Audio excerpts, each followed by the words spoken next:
খালা কুরিল বস্তি যাবেন? হ্যাঁ যামু বাবা, উঠে।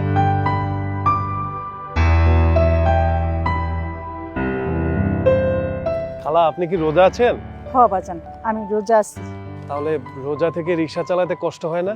হয় বাবা, কষ্ট হলে কিছু করার নাই বাবা, কি করবো, নিজের পেটের চিন্তা তো নিজেরই করতে হইব। খালা আপনার পরিবারে কি এমন কেউ নেই যে আপনার ভরণ পোষণের দায়িত্ব নিবে?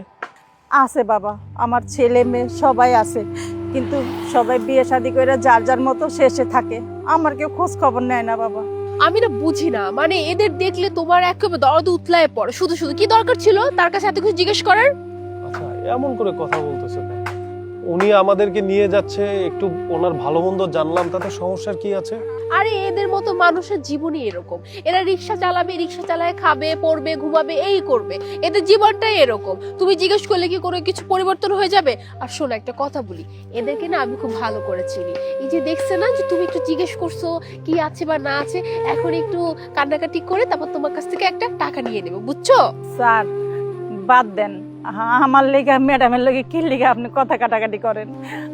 আল্লাহ তো আমাকে কষ্ট বোঝে না, আর মানুষ কি বুঝবো কোন? বাদ দেন স্যার। দেখেছো, তোমার কারণে সে মনে কষ্ট পেয়েছে।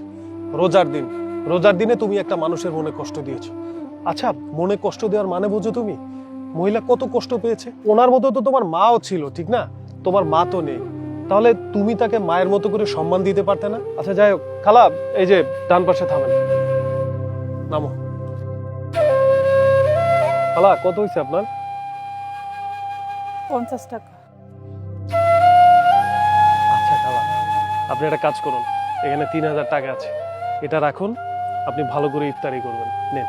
মেয়ে, তুমি 3000 টাকা কেন দিচ্ছ? হ্যাঁ, টাকা কি তোমার অনেক বেশি হয়ে গেছে? মানে সামান্য একজন রিক্সাওয়ালিকে 3000 টাকা দিয়ে দিতেছো? আচ্ছা এভাবে কেন কথা বলতেছো? তুমি ওনার মনে এমনিই কষ্ট দিয়েছো, তার মধ্যে ওনাকে টাকা দিয়ে আমি ভাবছি সবকিছু ভুলাই দেবো, তারপরে তুমি কেন কথা বলতেছো? আর রোজার মাসে মানুষকে হেল্প তো আমরা করি, তাই না? তোমার কি মনে আছে প্রতিদিন আমরা রোজার মাসে 30 জন মানুষকে হেল্প করি, এমন ভাবে হেল্প করি যাতে তারা এই 30 দিনে একদিনও তাদের কাজ না করা লাগে। আর আমরা এই যে বস্তিতে আসছি, কেন আসছি বলো? এখানে আসছি 1 লক্ষ টাকা একজনকে দিতে, যে প্রকৃত অসহায়। তাহলে ওনাকে 3000 টাকা দিলে সমস্যাটা কি বলো? স্যার আপনি আবারও ম্যাডামের সাথে আমার জন্য তর্কাতর্কি করতেছেন। স্যার আমগো মতো অসহায় মানুষের জন্য একটা রিস্ক আলার লিগে আপনি কেন ম্যাডামের সাথে অশান্তি করতেছেন? স্যার আল্লাহর রাস্তায় আমি আপনার কাছে হাত জোড় করি, আমার মতো গরিব মানুষের জন্য আপনি ম্যাডামের সাথে অশান্তি করবেন না স্যার, অশান্তি করবেন না। এই রোজা রমজানের দিনে এটা আমার কাছে ভালো লাগবে না। মেঘ, তুমি কি ভাবছো? হ্যাঁ, মানে আমি এতক্ষণ যাবত যে কথাগুলো বলছিলাম এটা একদম সত্যি সত্যি, মানে আমি মন থেকে বলছিলাম। আরে আমি তো এটাই দেখতে চাচ্ছিলাম যে আমার হাজবেন্ডটা কতটুকু প্রতিবাদী। মানে আমি যদি কখনো কোনো ভুল কাজ করি বা ভুল পথে যাই, আমার হাজবেন্ড কতটুকু আমাকে প্রোটেক্ট করে। আর আমি তো সেটাই দেখছিলাম।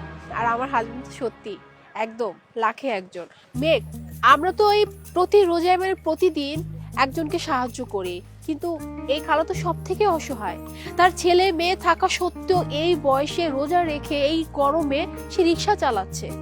আর আমি চাচ্ছি যে আজকের টাকাটা আমি খালাকেই দিব, যাতে করে এই খালার এই পুরোটা রোজার মাস আর বাইরে রিক্সা চালাতে না হয়।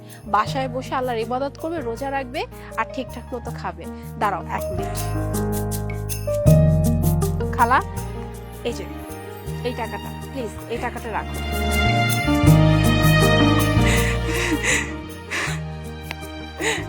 ম্যাডাম আল্লাহ আপনাকে দুজনেরই ভালো করুক।